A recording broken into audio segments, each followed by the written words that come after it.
Hello friends, welcome to the MBTS academy. I hope आप सभी अच्छे होंगे, पढ़ाई कर रहे होंगे, घर पे सेफ होंगे। देखिए, आज के इस लेसन में हम लोग सोल्व करेंगे एमबी पब्लिकेशन के बुक से सेट नंबर 18। ये सोल्व पेपर 2018 का है, ठीक है। ईयर है 2018, लेकिन ये जो एग्जाम्स कंडक्ट हुए थे 2018 के, वे हुए थे 4 जून 2019 से, ठीक है। 4 जून 2019 से। तो ये 2018 का सेशन का क्वेश्चंस हैं जो कंडक्ट हुए थे 2019 में, ठीक है। तो इसमें कंफ्यूज नहीं होइएगा। तो हम लोग सोल्व करेंगे आज इस सेट नंबर 18 को। इसके पहले हम लोग 2016 के क्वेश्चंस को सोल्व कर चुके हैं एमबी पब्लिकेशन के बुक से। उसमें रिमेनिंग जो है 2016 में टोटल 46 सेट्स हैं, ठीक है। रिमेनिंग है set number 2, set number 10, set number 45 and set number 46। ये तीन जो है मेंस के हैं सेट, और ये स्टेनोग्राफर का सेट है, ठीक है। तो ये जो सेट्स हैं वो आपको इवनिंग में मिलते हैं इसका सॉल्यूशन, ठीक है। और ये जो है हम लोग 2018 जो कि एग्ज़ाम कंडक्ट हुए थे 2019 में, ये हम लोग देख रहे हैं, मॉर्निंग में सीख रहे हैं, ठीक है। तो चलिए फिर सॉल्यूशन करते हैं। लेसन को कंप्लीट देखिए, अगर कहीं पर कोई कन्फ्यूज़न हो, कुछ दिक्कत हो तो कमेंट जरूर करिएगा। क्वेश्चन नंबर 1 में आपका डायरेक्शन ये कहता है कि select the most appropriate meaning of the given item. Item का आपको यहाँ पर अर्थ बताना है। आइटम क्या है आपका? Actions speak louder than words.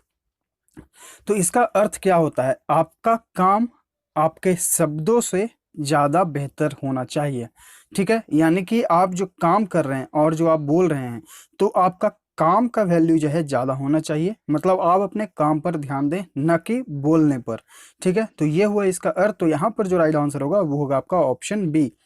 What you do is more important. आप जो करते हैं वो ज़्यादा महत्वपूर्ण है देन व्हाट यू से, आपके बोलने से ज़्यादा। यानी कि आपके बोलने से ज़्यादा जो है आपके लिए महत्वपूर्ण क्या है कि आप उस पर काम करें, ठीक है। तो राइट आंसर यहाँ पे ऑप्शन बी हो गया। इसमें कुछ इंपॉर्टेंट अगर वर्ड मीनिंग्स हैं तो वो हम लोग देख लेते हैं। Take up a task that you can't finish. Take up मतलब होता है लेना, एक ऐसा कार्य लेना जो आप कभी फिनिश नहीं कर सकते हैं, ठीक है। डू समथिंग विदाउट प्लानिंग, यानी कि कोई योजना के कोई काम करना। प्लानिंग यानी कि योजना। Look for solutions in the wrong place, यानी कि गलत जगहों पर अपने सॉल्यूशन को देखना, मतलब कि उनका सॉल्यूशन देखना, ठीक है। ये एलिमिनेट। राइट आंसर बी हो गया क्वेश्चन नंबर 1 का। देखते हैं क्वेश्चन नंबर 2। यहाँ पे आपको बताना है select the correct active form of the given sentence. यानी कि आपका जो सेंटेंस है ये पैसिव वॉइस में दिया गया है और ये चेंज करना है आपको एक्टिव में, ठीक है। पढ़ते हैं। The crop was. तो जैसे ही आप पढ़ेंगे तो यहाँ पर दिख रहा है वाज। तो वाज का यूज कब होता है? जब हम लोग पैसिव वॉइस में बनाते हैं। वाज यूवर क्या, जब हम बनाते हैं पास्ट इंडिफिनिट टेंस के सेंटेंसेस को पैसिव वॉइस में। यानी कि जो हमारा सेंटेंस होना चाहिए वो पास्ट इंडिफिनिट वाले फॉर्म में होना चाहिए। तो अब हम क्या करेंगे कि अपने ऑप्शंस को एलिमिनेट करेंगे। पास्ट इंडेफिनिट का जो हमारा स्ट्रक्चर है तो वो क्या होता है? Subject plus V2 plus object, ठीक है। तो यहाँ पर देखिए हमारा जो सब्जेक्ट हो गया वो हो गया द इनएडिक्वेट रेनफॉल। तो देखिए the adversely eliminate, the इनएडिक्वेट rainfall was, ये एलिमिनेट। चूंकि हमें बनाना है एक्टिव वॉइस में, तो एक्टिव वॉइस का स्ट्रक्चर जैसे हम लोग अभी सीखे, subject plus V2 plus object.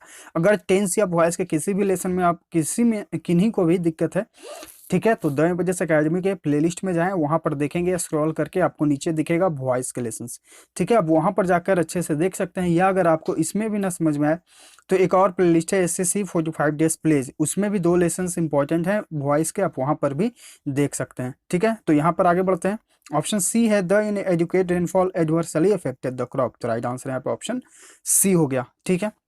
क्योंकि जो हमारा सब्जेक्ट है वो यहाँ पर दिख रहा है, उसके बाद जो है हमारा वर्ब का V2 फॉर्म है, ठीक है, और उसके बाद आपका ऑब्जेक्ट। तो राइट आंसर यहाँ पे ऑप्शन सी हो गया। क्वेश्चन नंबर 3 में आते हैं। आपको बताना है एंटोनिम यानी कि विपरीतार्थक शब्द।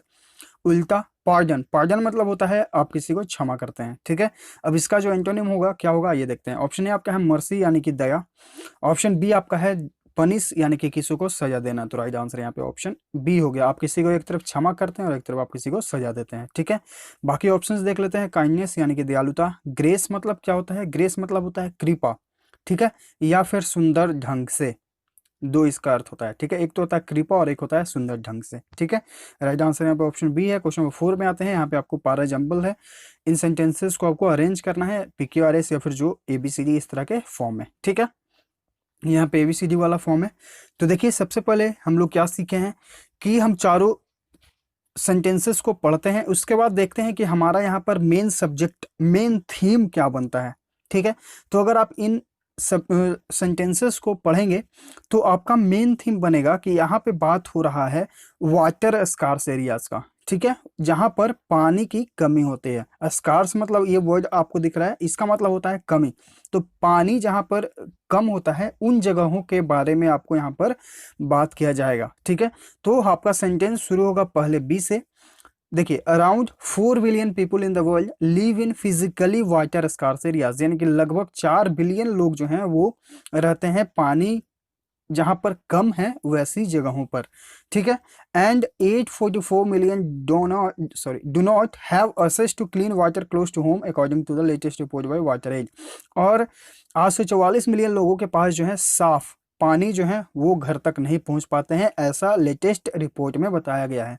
ठीक है, वाटर एड के द्वारा एक रिपोर्ट आया है, उसमें ऐसा बताया गया है। ठीक है, तो हो गया आपका बी ए। उसके बाद है the world's water crisis is getting worse, यानी कि जो दुनिया में जो पानी की क्राइसिस है, जो कमी है, वो दिन बर दिन बढ़ती जा रही है, बदतर होती जा रही है। वर्स मतलब कि बदतर होते जाना, तो बी ए डी। उसके बाद जो है इट इज बिकॉज, ऐसा क्यों हो रहा है, आखिर ये वर्स क्यों हो रहा है सिचुएशन। ठीक है, तो यहाँ पर यही कारण बताया जा रहा है कि it is because globally we use 6 time as much water as we did 100 years ago. हम जो हैं आज क्या कर रहे हैं कि 100 साल में जितना पानी यूज किए हैं वो हम लोग आज उतना यूज कर ले रहे हैं 6 टाइम में। ठीक है, तो कहाँ कंपेरिजन 100 ईयर्स में हो रहा है और कहाँ कंपेरिजन 6 टाइम्स में हो रहा है। ठीक है, तो ये हुआ इसका कारण, तो ये हुआ पूरा सेंटेंस अरेंजमेंट। तो इस तरह से आप पहले चारों सेंटेंसेस को पढ़ें। ठीक है, और उनमें से एक बेस्ट थीम निकालें या फिर बेस्ट सब्जेक्ट निकालें और उसके बेस्ट पर जो है अपने सेंटेंसेस को अरेंज करें। यहाँ पर राइट आंसर यहाँ पे ऑप्शन डी हो जाएगा। ठीक है, क्वेश्चन नंबर 5, यहाँ पे आपको बताना है वन वर्ड सब्स्टिट्यूशन। ठीक है, अ पर्सन हु ड्रॉज और प्रोड्यूसेस मैप्स, यानी कि एक ऐसा व्यक्ति जो मानचित्र को बनाता है या फिर ड्रॉ करता है। ठीक है, ऑप्शंस क्या क्या है, कॉलीग्राफर यानी कि सुलेखक, यानी कि जो अच्छा लिखता है, जिसकी लिखावट अच्छा हो, मेरा नहीं। कार्टोग्राफर, कार्टोग्राफर होता है जो मैप को तैयार करता है, निर्माण करता है। ठीक है, ड्रॉ करता है, तो राइट आंसर यहाँ पे ऑप्शन बी हो गया मानचित्र। ऑप्शन सी आपका है लेक्सिकोग्राफर, यानी कि जो डिक्शनरी को कंपाइल करते हैं। ठीक है, डिक्शनरी शब्दकोश। और कोरियोग्राफर जो डांसिंग से जो डांस मतलब जो करते हैं सिखाते हैं, उन्हें बोला जाता है। ठीक है, तो ये भी एलिमिनेट, राइट आंसर बी है। क्वेश्चन नंबर 6, यहाँ पे आपको बताना है OWS फिर से, a cylindrical container bulking out in middle transitionally made of wooden steps for keeping oil beer etc, यानी कि एक लकड़ी का बनाया जाता है सिलेंड्रल टाइप का। ठीक है, जिसमें हम लोग कंटेन कर सकें, कंटेन मतलब कि रख सकें, कीप मतलब ऑयल, तेल, बियर एक्सेट्रा। ठीक है, तो उससे क्या कहा जाता है, ऑप्शंस देख लेते हैं। ऑप्शन ए आपका है बीन, बीन मतलब होता है चैम्बर, कच। ठीक है, बस्ट मतलब होता है थका हुआ, बूस्ट यानी कि थका हुआ। बैरल, बैरल मतलब होता है लकड़ी का पीपा, तो राइट आंसर यहाँ पे ऑप्शन सी हो गया। इस तरह का रहता है और यहाँ इसमें जो है हम लोग रखते हैं पानी वगैरह, वाटर हो गया, ऑयल हो गया, बियर, जो भी है इस तरह का, तो राइट आंसर यहाँ पे ऑप्शन सी है। और ऑप्शन डी आपका है बेल, यानी कि बोड़ा। ठीक है, जिसमें सामान वगैरह आता है, तो राइट आंसर यहाँ पे ऑप्शन सी है। क्वेश्चन नंबर 7 to 11, 7 to 11 यानी कि 7 to 11। ठीक है, आधा हिंदी आधा इंग्लिश। इसमें आपको क्या करना है कि फिल इन द ब्लैंक्स है, आपको अपने अप्रोप्रिएट ऑप्शन को चूज करना है, उसके बाद इसे फिल करके कंप्लीट करना है इस पूरे पैसेज को। ठीक है, आइए पढ़ते हैं। ईगर टू कंट्रोल, ईगर मतलब क्या होता है, उत्सुक। कंट्रोल मतलब नियंत्रित करने के लिए जो है आप उत्सुक हैं। द साउथ अटलांटिक, यानी कि साउथ अटलांटिक जो सागर है उसे। ठीक है, the British navy has tasked admiral Byron, जो ब्रिटिश नेवी है उन्होंने एडमिरल बायरोन को ये टास्क दिया है। ठीक है, with settling and island off the South American coast, with settling and an island off the South American coast. ठीक है, their ships could resupply and then finding an alternatives, ठीक है, route to the East Indies, यानी कि आप वहां पर जाएं, मतलब आप यहाँ पर कौन, एडमिरल वायरन। ठीक है, एडमिरल वायरन जो है वहां पर जाएं आइसलैंड के पास, साउथ अमेरिकन कोस्ट यानी कि जो तट है। ठीक है, जहां पर शिप्स को क्या कहा जा सकता है, कराया जा सकता है, रीअप्लाई कराया जा सकता है, ठीक है। यहाँ पर विथ, यहाँ पर वेयर, जहां पर मतलब कि जहां पर जो है शिप्स जो है री सप्लाई कर सकें, दोबारा री सप्लाई कर सकें, ठीक है। And then finding an alternative, alternative मतलब क्या होता है, विकल्प, ठीक है, और एक ऐसा विकल्प खोज सकें, ठीक है, alternative route to the East Indies, और वहां पर जो है आप एक अल्टरनेटिव यानी कि वैकल्पिक जो रास्ता है उसे जो है वहां पर आप फाइंड आउट कर सकें, ऐसा आपको जो है खोजना है एक आइसलैंड, ठीक है। ये पूरा बेसिकली यहाँ तक हुआ complete. After rounding the tip of south America, यानी कि साउथ अमेरिका के चारों ओर घूम लेने के बाद Admiral Byron confronted the world's, confront मतलब क्या होता है, कन्फ्रंट मतलब होता है सामना करना। After rounding the tip of south America, यानी कि साउथ अमेरिका के चारों ओर वो चक्कर लगा लिए, उसके बाद एडमायरल बायरन जो है कन्फ्रंटेड यानी कि सामना किया the world's largest body of water, और उन्होंने क्या किया, सामना हुआ उनका किनसे, दुनिया के सबसे बड़े पानी का जो होता है वो सबसे बड़ा जो है पानी का बॉडी, वो द एंजलिस पैसिफिक ओशियन, और वो क्या है, वो है पैसिफिक ओशियन है, यानी कि प्रशांत महासागर, ठीक है। प्रशांत महासागर सबसे बड़ा है महासागर।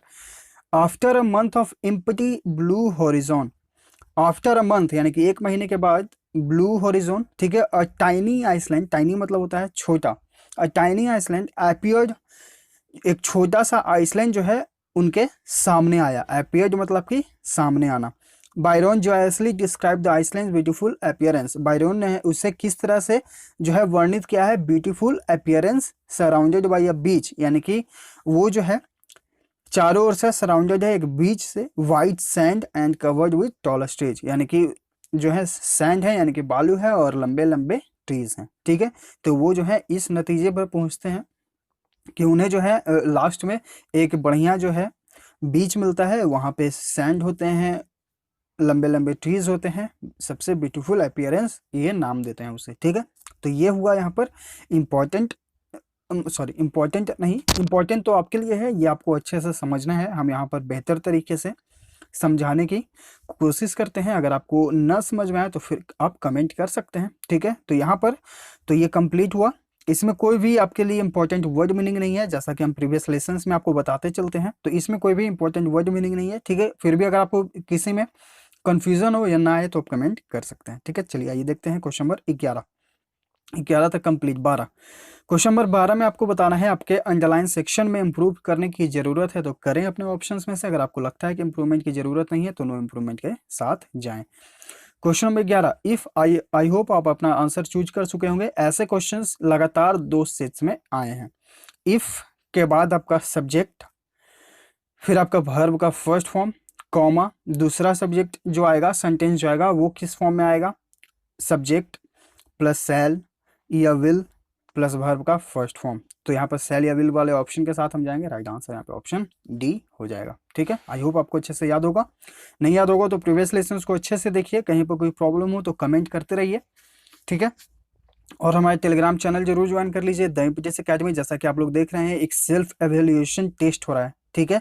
वो जो सेल्फ एवेल्यूएशन टेस्ट है इसमें सारे क्वेश्चंस आपके एमबी बुक से ही लिए गए हैं, फर्स्ट टेस्ट में भी और सेकंड सेप्ट में सारे एमबी बुक से लिए गए हैं। उसी का बुक का पिक लेकर हम जो है आपके साथ शेयर करते हैं पीडीएफ फॉर्म में, फिर आपको वहाँ पर जो है शेयर करके उसका फिर सॉल्यूशन आपको देते हैं यूट्यूब पर वीडियो को फॉर्म में। कल के सारे वर्ड मीनिंग्स आपके लिए इंपॉर्टेंट हैं तो एक भी वर्ड मिस मत करिएगा उसमें, ठीक है। एसएससी के द्वारा रिपीटेडली पूछे गए हैं। फिर आप वहाँ पर अगर आप ज्वाइन करेंगे हमारा टेलीग्राम चैनल तो आपको वहाँ पर क्विजेस देखने को मिलेंगे, डेली मैथ्स, रीजनिंग, इंग्लिश के होते रहते हैं, जीएस।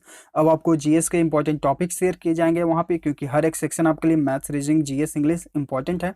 मेरा कोशिश है कि कम से कम इंग्लिश और जीएस के पोर्शन को आपको हम कंप्लीट करा दें ताकि आप एग्जाम में बेहतर कर सकें। आप अपनी तरफ से तो मेहनत करेंगे ही, ये हमें आशा है, लेकिन मेरा अगर आप लोग हमारे साथ जुड़े हुए हैं तो मेरा भी जिम्मेवारी ये बनता है कि आपके लिए और हम कुछ कर सकें बेहतर।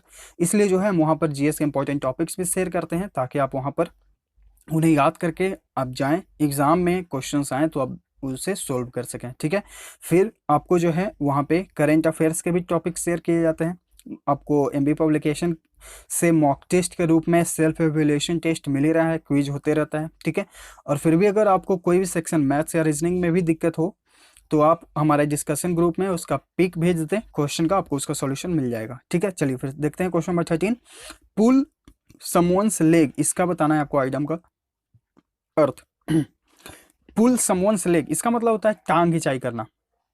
जैसे कि आप लोग 4 फ्रेंड्स 5 फ्रेंड्स बैठ गए, ठीक है, ये इसकी टांग खिंचाई कर रहे हैं, ये इसकी टांग खिंचाई कर रहे हैं, मतलब दोस्तों में ये होते रहता है। तो ये पुल समवन्स लेग इसका मतलब हो गया टांग खिंचाई करना, हंसी मजाक करते रहना। ऑप्शंस का क्या है, ट्रस्ट समवन यानी कि किसी पर विश्वास करना, ट्रस्ट विश्वास। गेट अपसेट विद समवन किसी के साथ निराश होना, अपसेट यानी कि निराश होना। टेल समवन अ सीक्रेट यानी किसी को सीक्रेट बताना, रहस्य बताना। जोक विद समवन यानी कि किसी से हंसी मजाक करते रहना। राइट आंसर यहाँ पे ऑप्शन बी हो गया, पुल समवन्स लेग यानी कि टांग खिंचाई करना, हंसी मजाक करना। क्वेश्चन नंबर 14 आपको यहाँ पे बताना है fill in the blank. A number of Indian goods यानी कि Indian goods, a number of Indian goods face, जो भारतीय सामान है, भारतीय वस्तु हैं, वो फेस करते हैं, सामना करते हैं, fill in the blank competition प्रतिस्पर्धा from Chinese goods in terms of prices and looks यानी कि वो हमारे जो भारतीय सामान है वो प्राइस में और लुक्स में जो है, प्राइस मतलब कि दाम, लुक्स यानी कि उनका जो अपीयरेंस होता है दिखने में, ठीक है, वो चाइनीज गुड्स से अच्छा खासा उन्हें कंपटीशन मिलता है। तो यहाँ पर ऑप्शंस क्या क्या ऑप्शंस हैं, एंग्री यानी कि क्रोधित, पावरफुल शक्तिशाली, बोल्ड यानी कि साहसी, फायर्स यानी कि फियर्स यानी कि प्रचंड, प्रबल, बहुत ही बड़े पैमाने पर। राइट आंसर यहाँ पे ऑप्शन सी हो जाएगा, यानी कि बहुत ही बड़े पैमाने पर जो है प्रचंड प्रबल कंपटीशन देखने को मिलता है, उन्हें compete करना पड़ता है, ठीक है, चाइनीज वस्तुओं से। राइट आंसर यहाँ पे ऑप्शन सी है। क्वेश्चन नंबर 15, क्वेश्चन नंबर 15 है, यहाँ पे आपको अंडरलाइन सेक्शन को इंप्रूव करने की जरूरत अगर आपको लगे तो आप अपने ऑप्शंस में से करें, अगर आपको लगता है कि इंप्रूवमेंट की जरूरत नहीं है तो नो इंप्रूवमेंट ऑप्शन के साथ जाएं। She read that novel since she got up in the morning, देखिए यहाँ पर सिंस या फॉर का यूज हुआ है, कल के लेसन में भी हम लोग पढ़े हैं, ऐसे सेंटेंसेस को हम लोग सब्जेक्ट प्लस हैज या have plus been plus verb का फोर्थ फॉर्म प्लस आपका ऑब्जेक्ट, इस पैटर्न पर बनाते हैं। तो राइट आंसर यहाँ पे ऑप्शन बी हो जाएगा। देखिए ये जो सारे क्वेश्चंस यहाँ पे टेंस के हैं, तो अगर आपको थोड़ा सा भी प्रॉब्लम है टेंस में या वॉइस में, हमारे प्लेलिस्ट में जाएं, एसएससी 45 डेज प्लेज, उसमें आपको टेंस वॉइस के लेसन मिल जाएंगे। वहाँ पे हम लोग साथ साथ में सीखे हैं, एक तरफ टेंस पढ़ रहे हैं और एक तरफ वॉइस भी पढ़े हैं, तो आप वहाँ पर लेसन्स को देख सकते हैं, टाइम वहाँ पर बचेगा आपका, दोनों एक साथ सीख सकते हैं। क्वेश्चन नंबर 16 यहाँ पे आपको बताना है fill in the blank. Many items made of ivory were fill in the blank, where fill in the blank from a dealer in antiques by the custom authorities at the Delhi airport।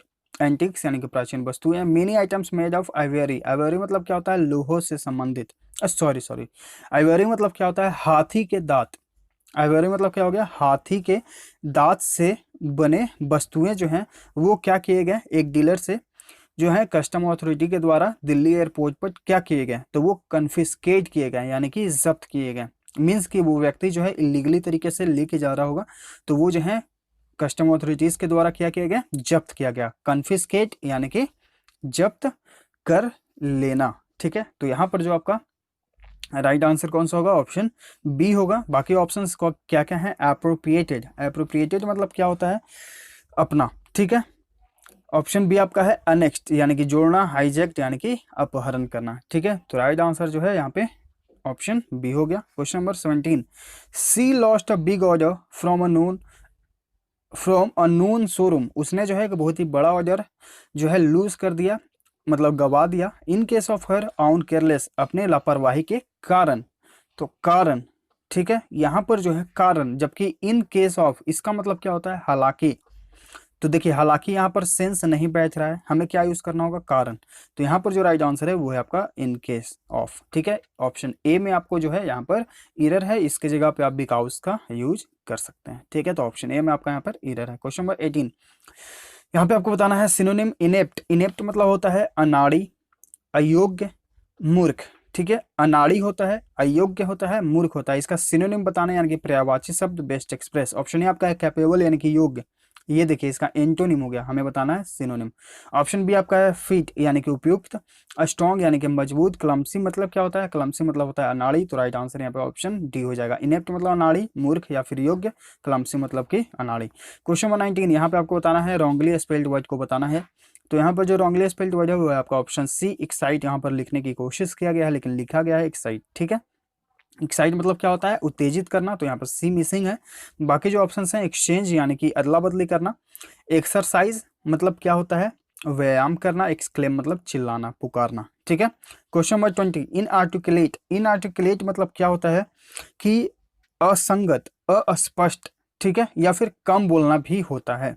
असंगत, अस्पष्ट, कम बोलना, ठीक है। Options देख लेते हैं। Option A आपका है फ्लुएंट यानी कि धारा प्रवाह, इनएविटेबल जिसे टाला ना जा सके, आवश्यक हो वो टाला ना जा सके, इलोक्वेंट जो अच्छा बोलता हो, सुवक्ता, और इनकोहेरेंट यानी कि असंगत। तो राइट आंसर यहाँ पे ऑप्शन डी हो जाएगा। क्वेश्चन नंबर 21 यहाँ पे आपको बताना है passive voice. Please show me my son's mathematics notebook. यहाँ पे एक बात आप ध्यान रखिएगा, हमेशा आप मैथमेटिक्स बोलिएगा ना कि सिर्फ मैथमेटिक, ठीक है। ये अगर आप मैथ्स बोलिए, सिर्फ मैथ नहीं बोलिएगा, ठीक है। चलिए ये हुआ।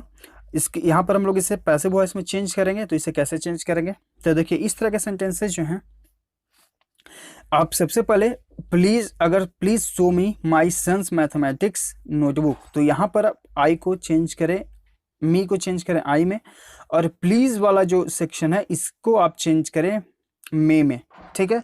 उसके बाद आप यूज करें प्लीज, उसके बाद आप यूज करें बी, और फिर आप यूज करें वर्ब का थर्ड फॉर्म। तो उस स्ट्रक्चर पे हमारा राइट आंसर होगा option B, I may please be shown my son's mathematics notebook, ठीक है। तो राइट आंसर यहाँ पे ऑप्शन बी हो जाएगा। क्वेश्चन नंबर 22 यहाँ पे आपको बताना है रॉन्गली स्पेल्ड वर्ड। तो यहाँ पर जो रॉन्गली स्पेल्ड वर्ड है वो कौन सा है, यहाँ पे ऑप्शन डी है कंसाइंस। साइंस का स्पेलिंग आप लोग सभी जानते होंगे, देखिए यहाँ पे साइंस का स्पेलिंग लिखा गया है गलत, कंसाइंस, ये हुआ आपका राइट स्पेल्ड। यहाँ पर राइट आंसर यहाँ पे ऑप्शन डी हो गया। कंसाइंस मतलब होता है विवेक, समझदारी, ठीक है। अंतः चेतना यानी कि वो आपकी समझदारी होती है, आपकी विवेक होती है। तो यहाँ पर राइट आंसर है ऑप्शन डी है। बाकी ऑप्शंस देख लेते हैं। कंपेरेबल यानी कि तुलनीय, कमीशन यानी कि समिति, आयोग, कमीशन मतलब आयोग, जैसे कि यूपीएससी संघ लोक सेवा आयोग, बीपीएससी बिहार लोक सेवा आयोग, यूपीपीसीएस बिहार उत्तर प्रदेश लोक सेवा आयोग। तो ये कमीशन हो गया, ठीक है। आयोग, कमिटी यानी कि समिति, ठीक है। राइट आंसर यहाँ पे ऑप्शन डी है कंसाइंस। क्वेश्चन नंबर 23 यहाँ पे आपको बताना है एंटोनिम यानी कि विपरीतार्थक शब्द, उल्टा एंटोनिम, ठीक है। एक्सेप्शनल मतलब होता है असाधारण, ठीक है। एक्सेप्शनल मतलब क्या हो गया, असाधारण। इसका ऑप्शंस देख लेते हैं। ऑप्शन ए आपका है अनकॉमन, अनकॉमन मतलब होता है जो सामान्य न हो, ठीक है। अनथिंकेबल यानी कि जो सोच से परे हो, ठीक है। ऑप्शन असंभव भी हो सकता है। अनइमेजिनेबल यानी कि जिसे कल्पना ना किया जा सके। अनरिमार्केबल यानी कि साधारण। तो राइट आंसर यहाँ पे ऑप्शन डी हो गया। रिमार्केबल मतलब होता है बहुत ही अच्छा यानी कि असाधारण, जबकि यहाँ पर यूज हुआ है अनरिमार्केबल, तो अनरिमार्केबल मतलब हो गया साधारण। राइट आंसर यहाँ पे ऑप्शन डी है। एंटोनिम बताना था हमें। क्वेश्चन नंबर 24 में आपको बताना है ग्रामेटिकल ईरर, ठीक है। टोरेंटियल रेन्स एंड वाइन्स, ये जो टोरेंटियल रेन्स हैं और वाइन्स हैं ऑफ अप टू 170 किलोमीटर प्रति घंटा पे आते हैं, ठीक है, पर स्वेप्ट अवे रोड्स यानी कि रोड्स को बहा ले गए, होम्स को बहा ले गए, उड़ा ले गए, ब्रिजेस को उड़ा ले गए, ठीक है। And knocking down power and communication lines. तो यहाँ पर देखिए नॉकिंग डाउन की जगह हम लोग क्या यूज करेंगे, नॉक्ड डाउन यूज करेंगे, ठीक है। नॉक्ड डाउन यूज करेंगे, क्यों यूज करेंगे यहाँ पर देखते हैं।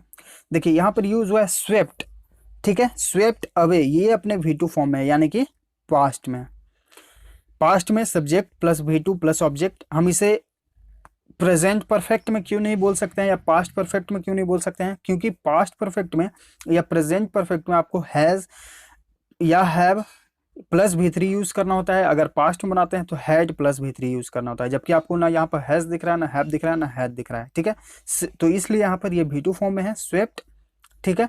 तो आगे वाला सेंटेंस भी हम किस फॉर्म में रखेंगे, V2 फॉर्म में रखेंगे यानी कि पास्ट में ही रखेंगे। इसलिए जो है नॉकिंग की जगह क्या हो जाएगा, नॉक्ड हो जाएगा, ठीक है। तो knock down power and communication skills यानी कि जो बिजली है और जो संचार की जो लाइनें हैं वो क्या कर दिया, उसने गिरा दिया, धराशायी कर दिया। तो ऑप्शन ए में आपका यहाँ पे राइट आंसर हो जाएगा। नॉकडाउन यानी कि कुचल देना, गिरा देना, तो राइट आंसर यहाँ पे ऑप्शन ए है। क्वेश्चन नंबर 25 आपको पारा जंबल सेंटेंसेस है। आई होप आप खुद से इसे ट्राई करेंगे, लेकिन चलिए हम लोग यहाँ पर फिर से बनाते हैं इसे। देखिए यहाँ पर अगर आप पढ़ेंगे तो यहाँ पर आपको बात होगा प्लास्टिक से संबंधित, आपका मेन टॉपिक यहाँ पर प्लास्टिक होगा, ठीक है। अब सबसे पहले हम लोग ये देखते हैं कि जो प्लास्टिक तो बात हो रहा है, लेकिन किस तरह से है, किससे हम लोग कनेक्ट करेंगे। 8 मिलियन टन ऑफ प्लास्टिक, यानी कि 8 मिलियन टन जो है प्लास्टिक का इन सब in the world's ocean every year, वो दुनिया के ओशियंस में 8 मिलियन टन जो है हर साल, ठीक है, वो प्लास्टिक जाते हैं, causing damage to the fragile ecosystem, और वो जो है हमारे नाजुक इकोसिस्टम को डैमेज करते हैं, ठीक है, यानी कि क्षति पहुंचाते हैं। तो ऑप्शन सी से हम शुरू कर रहे हैं, ठीक है। उसके बाद an estimated 70% of the plastic which enters the sea sinks, लगभग 70% जो एस्टिमेट किया गया है प्लास्टिक वो समुद्र में जाके डूबते हैं, मतलब उसमें जाते हैं, ठीक है। And much of it is not biodegradable, और ये जो 70% जो प्लास्टिक जाते हैं उसमें से जो है वो बायोडिग्रेडेबल भी नहीं होता है, यानी कि वो हमारे पर्यावरण के अनुकूल नहीं है, ठीक है। तो हो गया CAD, this is the problem that stretches far beyond India, और यही जो सबसे बड़ा प्रॉब्लम है जो इंडिया को दिक्कत पैदा करता है, ठीक है। तो राइट आंसर यहाँ पे ऑप्शन ए हो जाएगा। तो ये हुआ पूरा सॉल्यूशन सेट नंबर 18 का। ये एग्जाम्स कंडक्ट हुए थे 4 जून 2019 से, ठीक है। तो आई होप आपको ये क्वेश्चंस, हर एक क्वेश्चन हर एक वर्ड अच्छे से समझ में आ गया होगा। तो समझाने का तरीका अच्छा लगा तो प्लीज़ लाइक करें, अगर आप नए हैं तो चैनल को सब्सक्राइब करें ताकि आपके पास नोटिफिकेशन जाते रहें, आप अपडेट होते रहें, और लेसन्स को ज़्यादा से ज़्यादा शेयर करें आप अपने स्टडी ग्रुप्स में, ताकि और लोग जो है इसे देखें, समझें, सीखें और हमारे साथ जुड़ें। मिलते हैं आगे के लेसन्स में। Thank you.